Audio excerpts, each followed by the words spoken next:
मेरे प्यारे दोस्तों, जय श्री कृष्ण राधे राधे। क्या मुंबई फिर से 90s के दशक में फिसलना चाहता है? मैं ऐसा इसलिए कह रहा हूं कि जिस तरह से बीते शनिवार पिछले हफ्ते बाबा सिद्दीकी की हत्या कर दी गई, उसको देखकर तो यही लगता है कि मुंबई फिर से 90s के दशक में फिसलना चाहता है।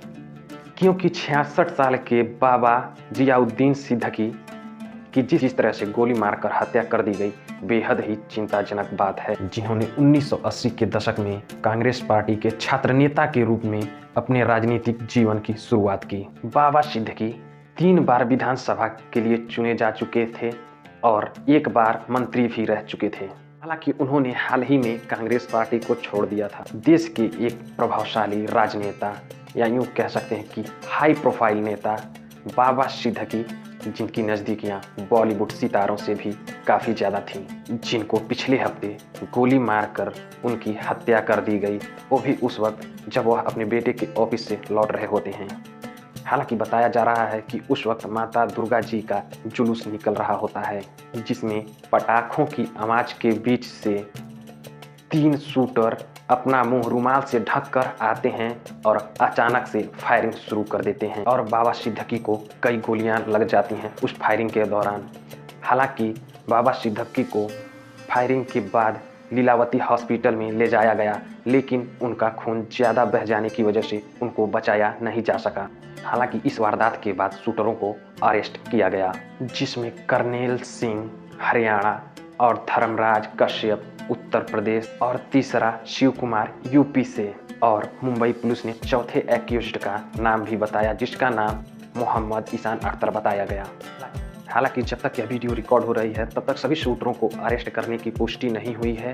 तब तक के लिए आप मेरे चैनल को सब्सक्राइब कर लीजिए और वीडियो के अंत तक बने रहिए, ताकि आपको इस मामले की जानकारी बारीकी से समझ में आ सके। हालांकि इस हत्या का मकसद अभी पता नहीं चल पाया है कि आखिर इस वारदात को अंजाम क्यों दिया गया। लोगों का कहना है कि इस घटना के बाद 90s की यादें ताज़ा हो गई हैं, जब मुंबई पर अंडरवर्ल्ड का राज हुआ करता।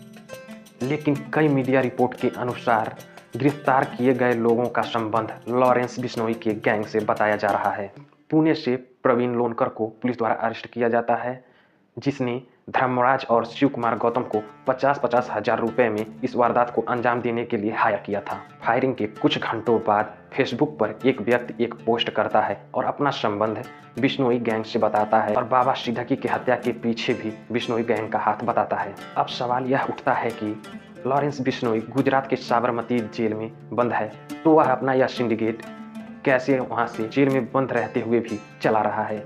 आखिर जेल में बंद रहते हुए भी लॉरेंस बिश्नोई कैसे अपने सिंडिकेट को हैंडल कर रहा है और लोगों को मारने का ऑर्डर कैसे दे पा रहा है? कहा जा रहा है वह VoIP टेक्नोलॉजी का इस्तेमाल करके, यानी वॉइस ओवर इंटरनेट प्रोटोकॉल का इस्तेमाल करके वह जेल में बैठे बैठे कहीं भी किसी को फ़ोन घुमा सकता है। अब सवाल यह उठता है कि क्या हमारे सिस्टम और कानून का फेलियर है, जो एक गैंगस्टर जेल में बंद रहते हुए भी इस तरह के वारदात को अंजाम दे पा रहा है?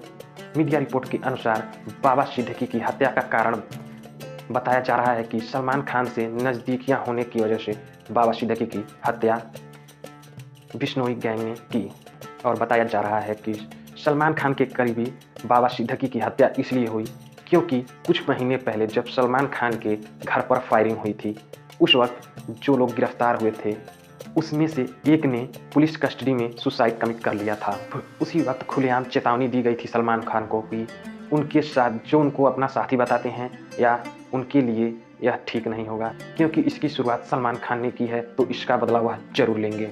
और मीडिया रिपोर्ट के अनुसार लोगों का यही कहना है कि बाबा सिद्दीकी की हत्या इसी वजह से की गई, और साथ साथ यह भी चर्चा चल रही है कि जो आज बाबा सिद्दीकी की तारीफ कर रहे हैं, जो लोग आज बाबा सिद्दीकी की तारीफ कर रहे हैं, वह शायद भूल रहे हैं कि उनका बीता हुआ कल भी साफ नहीं है। और बताया जा रहा है कि उनके तार दाऊद से जुड़े हुए थे और फाइनेंशियल फ्रॉड में भी कई बार उनका नाम आया है। अब आरोप चाहे जो भी हो, हर चीज़ के लिए कानून बना है, तो फिर क्या मतलब रह जाता है हमारी सरकार का और हमारी कानून व्यवस्था का, जो इन सब को रोक नहीं पा रही है? क्या उनको अब कानून सज़ा नहीं देगा किसी आरोप के लिए? तो क्या अब लोगों की इस तरह से हत्याएं कर दी जाएंगी? आखिर क्या कर रही है हमारी सरकार, क्या कर रहा है हमारा कानून व्यवस्था।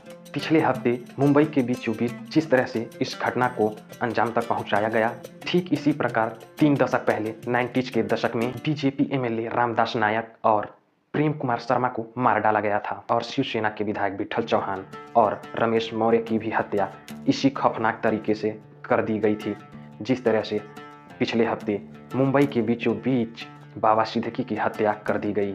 अब यहाँ कई तरह के सवाल उठते हैं कि क्या लॉरेंस बिश्नोई जैसे गैंगस्टर अंडरवर्ल्ड की जगह लेने के लिए लोगों के बीच खौफ पैदा कर रहे हैं? नहीं, जिस तरह से यह घटना हुई है, हाई प्रोफाइल राजनेताओं को या हाई प्रोफाइल लोगों को मौत के घाट उतारकर लोगों के बीच खौफ फैलाया जा रहा है। इसको देखकर तो साफ यही जाहिर होता है। फिर सवाल यह उठता है कि हाई प्रोफाइल तो बहुत सारे लोग हैं, लेकिन फिर बाबा सिद्दीकी को ही क्यों टारगेट किया गया? आखिर इसके पीछे क्या लॉजिक हो सकता है और मुंबई पुलिस कौन कौन से एंगल एक्सप्लोर कर रही है इस हाई प्रोफाइल मर्डर में? यह समझना भी बहुत जरूरी है कि बाबा सिद्दीकी के तार बॉलीवुड से कई सालों से जुड़े हुए थे, जिसमें खासकर सलमान खान और शाहरुख खान और बॉलीवुड के कई बड़े सितारों के करीबी थे। यह भी कहा जा रहा है कि 2013 में एक पार्टी के दौरान बाबा सिद्दीकी ने सलमान खान और शाहरुख खान के बीच 5 सालों से चल रहे एक विवाद को भी खत्म करवाया और दोनों के बीच सुलह करवा दी थी। अब कुछ लोगों ने तो बिल्कुल मान ही लिया है कि बाबा सिद्दीकी की हत्या के पीछे लॉरेंस बिश्नोई का ही हाथ है, क्योंकि वह सलमान खान के बहुत ही करीबी थे। लेकिन कोई मानने को तैयार ही नहीं है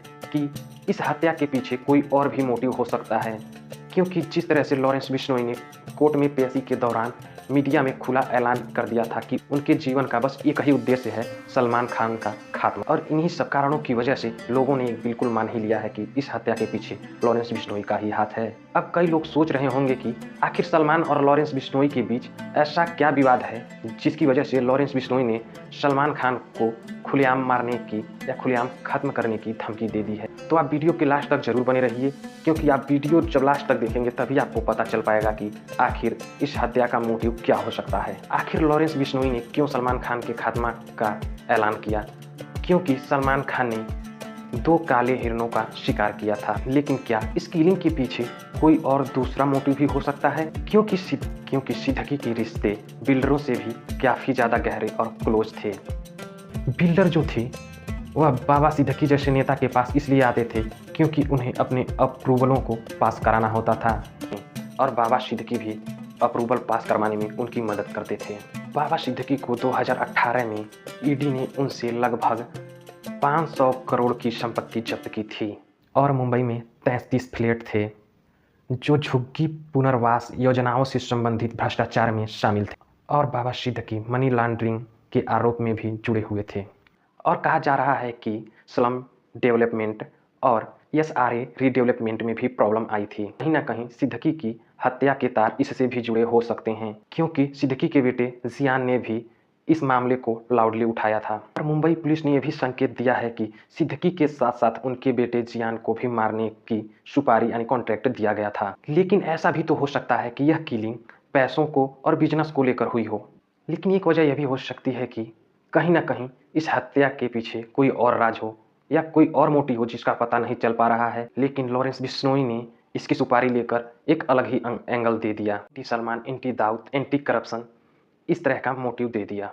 क्योंकि दाऊद और छोटा राजन के जाने के बाद हो सकता है कि लॉरेंस बिश्नोई अंडरवर्ल्ड में अपना पैर जमाना चाहते हैं और इसके लिए लॉरेंस बिश्नोई एक स्टोरी का सहारा ले रहे हैं।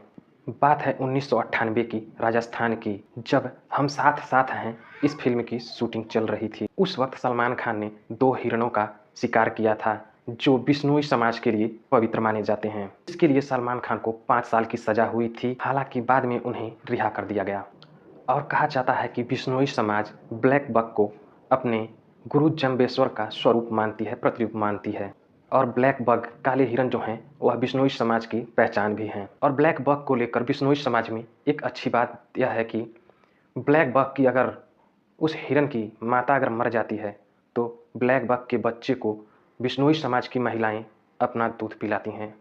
और इसी ब्लैक बग की घटना के लिए सलमान खान को लॉरेंस बिश्नोई ने खुला चैलेंज यानी खुला ऐलान कर दिया उनके खात्मे का। और गैंगस्टर लॉरेंस बिश्नोई का नाम मीडिया में तब चर्चित हुआ जब उन्होंने एक पंजाबी रैपर सिद्धू मूसेवाले की हत्या करवा दी। और कहा जाता है कि सलमान खान के जितने करीबी हैं या जितने लोग उनको अपना भाई मानते हैं, या उनको अपना संबंधी बताते हैं, उनके लिए बिश्नोई कहीं न कहीं खतरा है।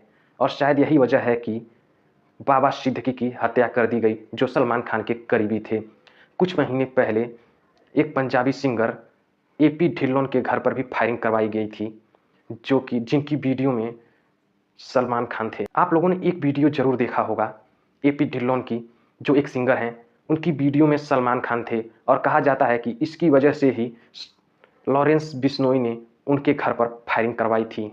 तो मेरे प्यारे दोस्तों, इस घटना का मेन मुद्दा यानी मेन मकसद क्या है, अभी तक कुछ पता नहीं चल पाया है। तो इसी के साथ मेरी वीडियो समाप्त होती है। वीडियो देखने के लिए आप लोगों का बहुत बहुत धन्यवाद। वीडियो पसंद आई हो तो वीडियो को लाइक कर दीजिए और चैनल को सब्सक्राइब कर लीजिए, ताकि मैं आपके लिए इस तरह की घटनाएं विस्तार से ला सकूं।